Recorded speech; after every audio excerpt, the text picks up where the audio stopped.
Hi, I'm Mort Cooper, your host on Change Your Voice, Change Your Life. The topic tonight, the stuttering game.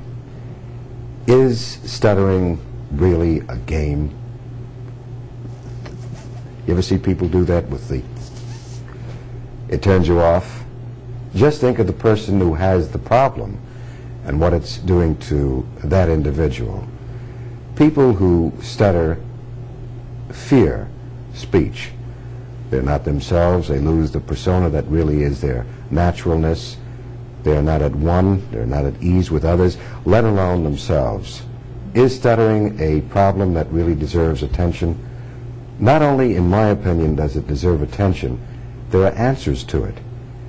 The field is divided, the field of speech pathology. It is said that it's a neurological problem. It's a gene problem, a problem of heredity. It's a problem of factor X. I don't buy any of that.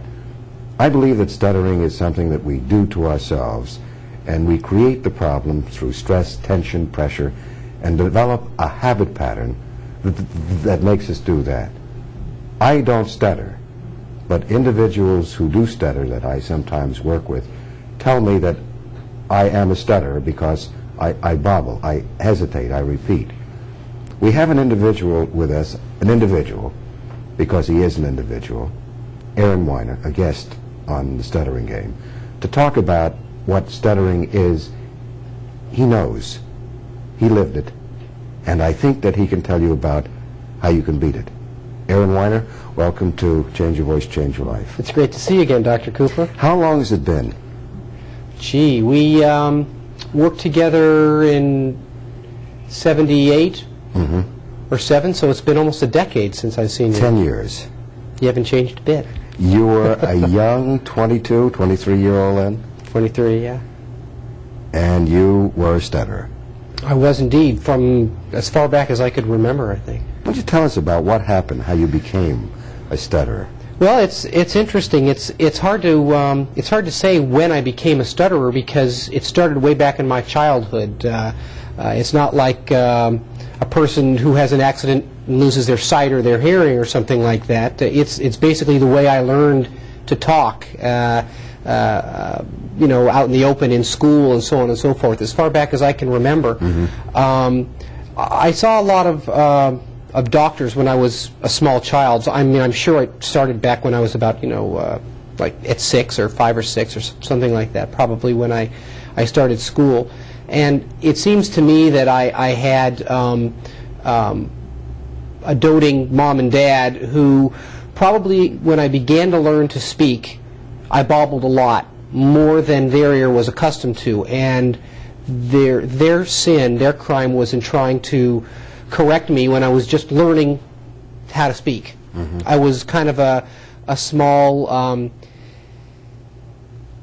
a demure kid, a shy kid, so I was awkward, and instead of allowing my speech to normally evolve, which is typical, it's the play. We all play with right, speech. Exactly. They immediately tried to help me, and their help, of course, hurt, and it got me deeper and deeper. And how did their help hurt? Well, they would they'd catch my stuttering, I imagine, and they would repeat it back to me, and so forth. Again, in trying to be a doctor, and trying to help me out. I want to pursue this because there's something fascinating I want the audience to understand. They noticed your stuttering, and when we worked together, I pointed out that what you were doing was not stuttering. It was disfluency.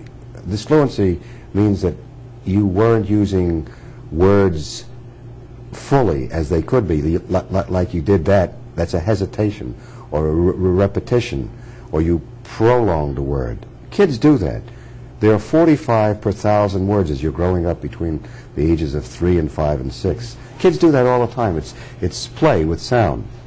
But your folks were critical of those disfluencies, which I call bobbles. And I say everybody does that, whether they're children or adults. We all bobbling. I call it the bobbling of America.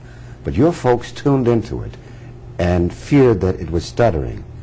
They identified the hesitation, prolongation, or repetition of a young kid, you growing up, as stuttering, and tried to get you to change it. In that process, they brought your attention to something, created tension, pressure, and anxiety. And the more I feel that you tried to stop it, the worse it got. Well, I'm sure the, you know, it's funny, I don't remember any situations at home that contributed to my stuttering, although I've identified that that seems to be the root source, the very, very beginning. Where it really became accentuated, magnified, a problem, was in a situation like in school, where you've got your peers all around you and you've got your teacher.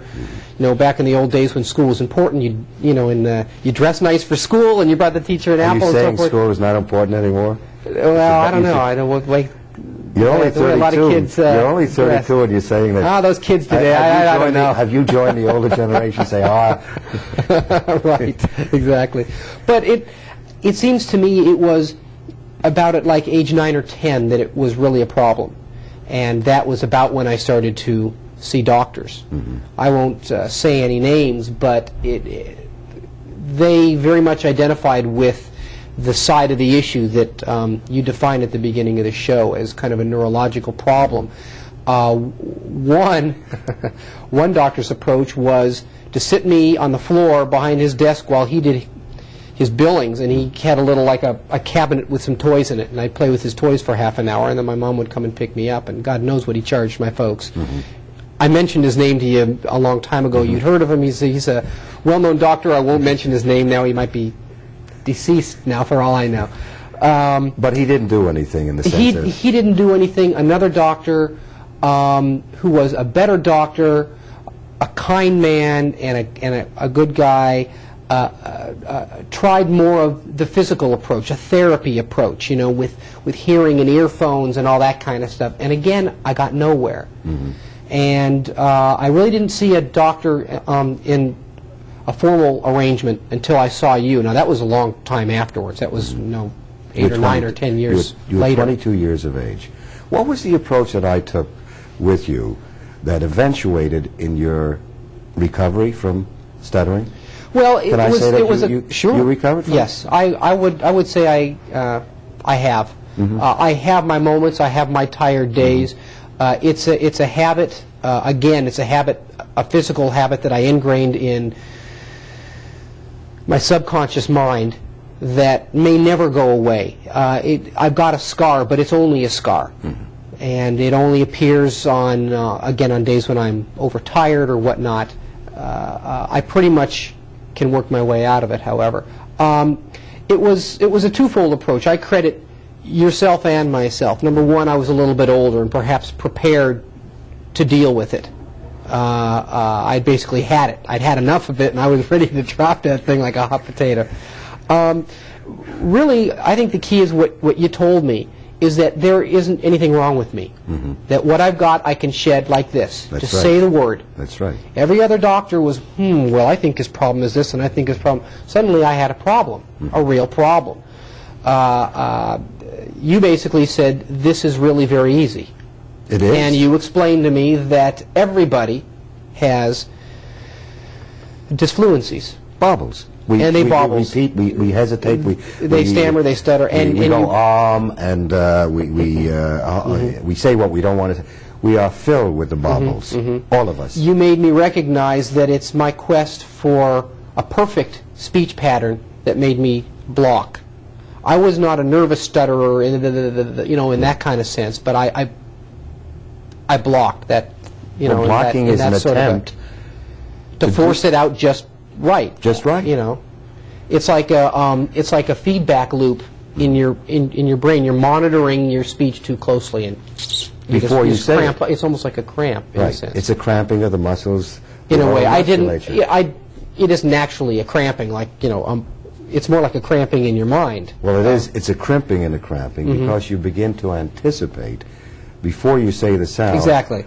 And your body goes tense. Exactly. You go tense. The tongue preforms. It's up in the roof of your mouth. You can't talk that way.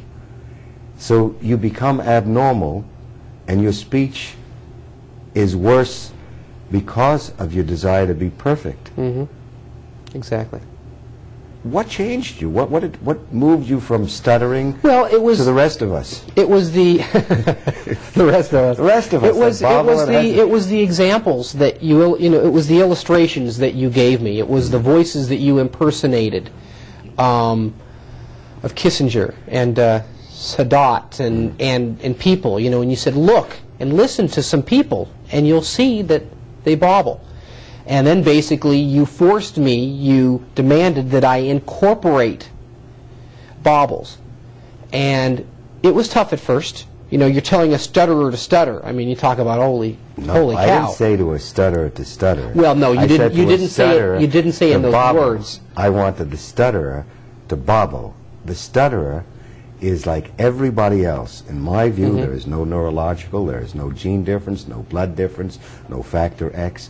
It is the way you are thinking of your speech that makes you stutter. You want to be perfect, and I want you to bobble. So you told me that a bobble is good. That's right. And when I began to discover in experimenting in your office and in our therapy that, in fact, the bobble tended to kind of loosen the knot, and relax me, that was basically the key. I would have to say that was like a revelation, like a light from the heavens. And it took a lot of practice. It took a lot of practice. I saw you for 6 months, then I couldn't afford it anymore. But I continued to use what you taught me, and with a lot of practice, it began to take hold. I mean, basically you planted the seed, and it just finally took care of itself. I want to say something which you forget, which I find hilarious. When you began to bobble or repeat, like hesitate, you wanted to do it perfectly. You wanted to develop a perfect bobble. Well, I don't know about that. Obviously, I monitored myself still. There's no way just to shut off, the lights and become a normal speaker. So you're paying close attention to the bobbles. And it was, I was handling them very gingerly. I did want them in the right places and so forth, but you have to start somewhere. I began to realize then that by just, by loosening up, by allowing the disfluencies to happen, that the speech began to flow out. And you also showed me in the examples that, in the illustrations that you gave me, that those bobbles are completely unnoticeable. You don't notice that in a person's speech. You notice the intense, the tension, cramping, or the anxiety, but you don't notice the bobbles. The bobbles you don't notice. We never notice what I just did, or Ronald Reagan's bobbles, or Henry Kissinger's bobbles, or anybody's bobbles. You know what I don't like, though? Make a complaint.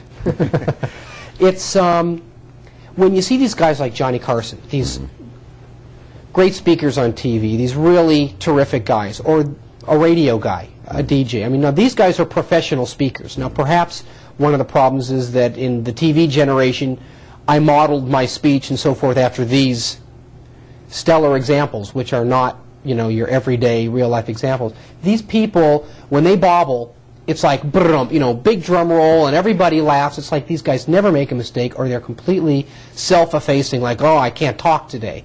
And it makes me mad, because they make a big thing out of their bobbles. They allow themselves the bobbles. They think it's funny. They pass it off. You go, you don't react to that anymore. When you stuttered, you never went, you went, It was a spastic type of speech pattern. It affected my breathing, everything. Everything I used all of everything I had in my physical self to try to control and overcome the stuttering. My breathing, and I'm sure my neck got tense, and my jaw, and the whole thing. You preformed. Preform means that you anticipated that the word may not come out. You held your breath. You did everything that made it become a reality that you would stutter. And I tried to revise your image. The key to getting you out of stuttering, or anybody, is change the image of what normal speech is about. All stutterers, in all the years of 30 years of practice, I have never run into a stutterer who did not say in one way or the other, normal speech is perfect. And that's why they stutter. They think that radio announcers and Johnny Carson types are all perfect. They are not. And they bobble all over the place, as I do. There's an interesting story that happened sometime when you were recovering, and I felt that you were well on your way to recovery. Somebody from your family called, your father, and he wondered why I felt you were recovering when you had bobbles. Well, there and you go. He said that when you were a small kid, he wanted to take those bobbles out of your speech pattern, because when he was going to school as a college debater, they took the ums and hesitation, the vocal sides out of his speech pattern. He didn't realize that as a kid you couldn't do that. That's vocal play. And it's very normal at a certain stage. And that you got the bobbles back and you lost the fear of speech and you became like one of us, normal, with bobbling like everybody else does. And in fact, I had an experience about a year ago, speaking in front of a crowd, an angry crowd. I'm in real estate, and I managed a shopping center, and the tenants at this one shopping center were very angry. Things were getting very expensive for them and so forth, and I had to speak to a Merchants Association meeting, and I had every reason in the world to be nervous, and it was the first time I'd really had a prepared speech, you know, for a group of people like this, and way in the back of my mind was the fear of, you know, will I fall apart? But I just said, you know, enjoy yourself, go up there and have fun. And I was flawless. And I was, you know, I mean, I'm sharing a private thought with you, how impressed I was, how thrilled I was. And after that speech, I basically, I patted myself on the back and I said, "You're cured," because that was a situation that anyone would have been nervous in, and yet obviously I was able to apply the things I'd learned from you, and I got up there and I relaxed and things just flowed. I mean, I couldn't believe it. There was not a nervous moment up there. I had all the confidence in the world and so forth, and that was a fantastic day. Somebody listening to Aaron Weiner would say, "You've got to be kidding that he once stuttered. He talks, he sounds as normal as anybody else. He's very articulate. He's under Klieg lights, and he's still relaxed. Can you overcome stuttering? Or maybe you never were a stutterer." Well, if you want to know if you can overcome it, a patient that you had the same time that I was having your therapy, a young man named Chris. Right. We talked about him a little bit before the show. He was really a basket case at the time he came in. I mean, he could barely utter a word. And you indicated to me he's completely cured. Absolutely, yes, you can overcome I it. find it at any age. mind-boggling that he recovered. The physician who referred him told me that he recovered, and I said, "You've got to be kidding." It's just fantastic. Because he couldn't even get a word out. That's and fantastic. he would not believe that bobbles were normal. Bobbles. When I look at the audio, I'm going to just talk and say something to everybody. We all do the bobbling. We hesitate, we repeat. The stutterer tries to avoid the bobble and puts the tongue up in the roof of the mouth, preforms, thinks before. When you're talking, you can't do that. It's like thinking about which muscles in your legs are going to be used as you walk. You're going to fall all over yourself. The stutterer is taught to do that. So therefore, I say it's a learning problem. That's what stuttering is about.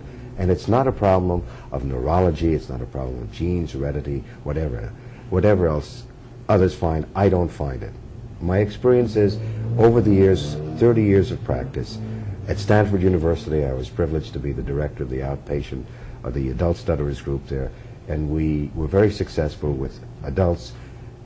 About a year ago, a young lady stopped me in Westwood and told me her son had recovered from this condition called stuttering, and he was a teenager when I worked with him, 13. It's hard to believe that you can beat it. I believe you can, and so I don't accept the fact that it's anything other than learning. It's not physiological. It's not gene. It's not blood. Aaron, you're a typical example of what I refer to as a recovery in speech, and you changed your opinion of what to do with your speech. You've changed your modus operandi. You haven't changed your blood. You haven't changed the factor X. It's amazing. You feel comfortable? People refer to you as a stutterer today or just as a normal individual? The topic of stuttering is only raised in my family as a reference to the past, really. It's just simply not a part of my personality anymore. My personality hasn't changed. You know, it's interesting. It's sort of like there's a normal, fluent or disfluent individual inside of every stutterer that is just aching to break out. And unfortunately, they're living within a shell of fear and anxiety and so forth. And they're just as normal as anybody else, as the rest of us, or the rest of you. But by the time you were 22, you didn't know that you were normal. You thought there's something different about you. Oh yeah, I had a burden that I carried through life, a cross that I carried. What was that burden? Well, it was a disadvantage in everything. You know, communication skills are extremely important in life and in business, and of course, as soon as you go to school, you realize that. I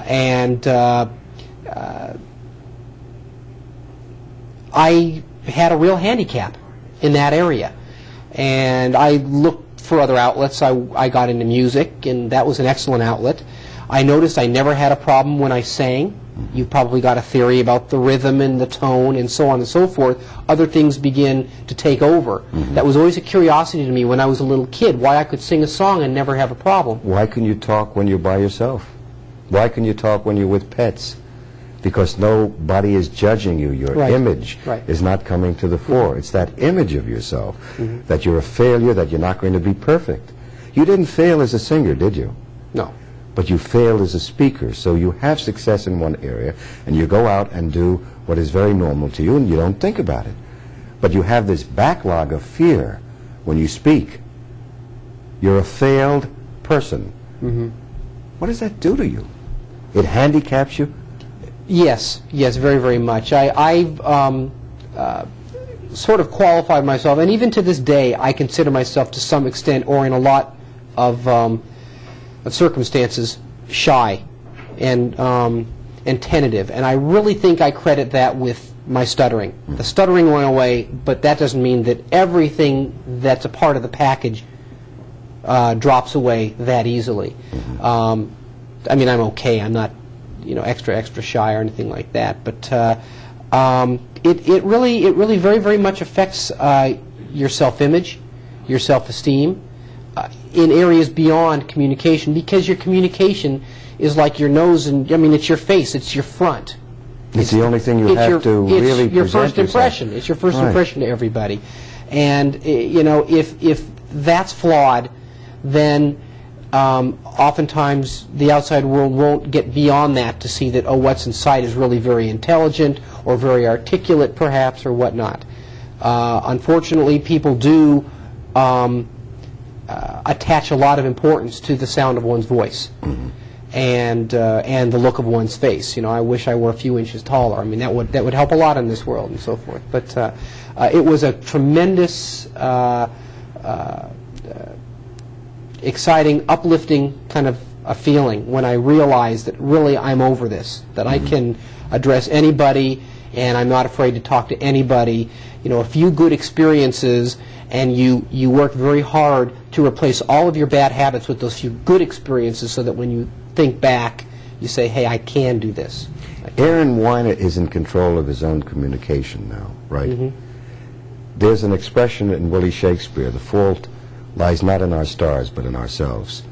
I'm saying the fault was in the image that you had of speech that you never really understood. And it wasn't a factor X, it wasn't neurological, it was the way you thought about speech, that you were brought up to think about it, almost like a stereotype. And I tried to help you to change it, and you were very cooperative. The young man we talked about, Chris, fought it. He changed because he had no choice. Eventually, he recovered too.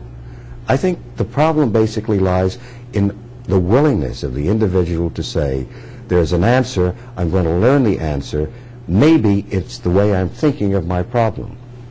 What can you offer people who have a stuttering problem now that you are in this point of recovery, you've recovered? What do you tell them? Somebody who is a stutterer. What do you tell them in general? Well, Mort Cooper's office is at... we don't want to tell them what Cooper. We want to tell them, basically, what do you tell them? Is there hope? Well, it's interesting. I don't come across a whole lot of people who stutter. I mean, we are a minority. A million of them. Yeah. Quite honestly, I've never had the experience of confronting a stutterer and offering them any help. But what I would do is certainly I would tell them, certainly a kid, you know, a teenager or something like that, I would tell them that it's very easily shed, it's very easily overcome, and it's not a magic word or a magic wand or a magic age or anything like that. I asked my dad, I recall asking my dad when I was a teenager, you know, and I was in junior high. I mean, and you know, adolescence is tough enough. Being a stuttering adolescent is torture. And I asked my dad, you know, will I ever overcome this, or am I going to stutter the rest of my life? He said, oh, I don't know. You know, he figured that at a certain age you'll just basically grow out of it. You said at 30 or so. But you grew out of it before. They're going to grow out of it now. Thank you. We've been listening to Aaron Weiner, who has been talking, and he doesn't talk as a stutterer. You've been listening to Change Your Voice, Change Your Life. I'm Mort Cooper, The Stuttering Game. I think it is a game. Think about what I have to say. Thank you for joining with me, Aaron. It's a pleasure.